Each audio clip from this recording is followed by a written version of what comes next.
আজকে কথা বলবো তাসনিয়া ফারিনকে নিয়ে। কেমন কাটলো 2024 তাসনিয়া ফারিনের এবং কেমন যাবে 2025 তাসনিয়া ফারিনের। যারা তাসনিয়া ফারিনের ভক্ত আছেন তারা একটু উঠে পড়ুন এবং দেখুন আমার ভিডিও অল সুপার ডুপারে। সবাইকে শুভেচ্ছা।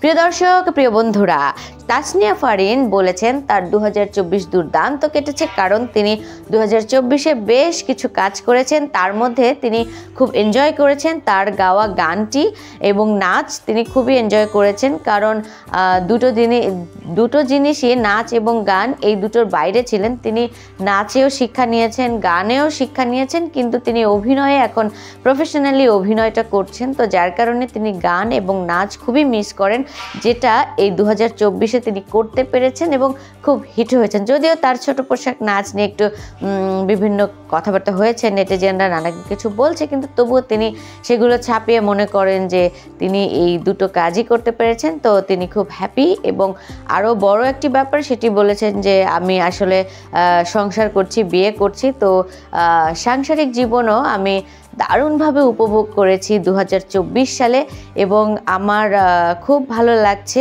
আমার একেবারে 2024 সালে একটি নাটক দিয়ে শেষ হচ্ছে, তো সেজন্য তিনি খুবই খুশি আছেন এবং তিনি বলেছেন যে তার বেশ কিছু কাজ 2025 সালের জন্য তার হাতে এসেছে এবং তিনি সেগুলো করবেন এবং 2025 সালে যে কাজগুলো তার হাতে রয়েছে 25-এর জন্য, তো সেগুলো খুব দুর্দান্ত হবে বলেই তিনি আশা করেন। আর সকল দর্শকদেরকে তিনি শুভেচ্ছা জানিয়েছেন তার সাথে থাকার জন্য, তাকে পছন্দ করার জন্য। তিনিও শুভেচ্ছা জানিয়েছেন 2025 সালের।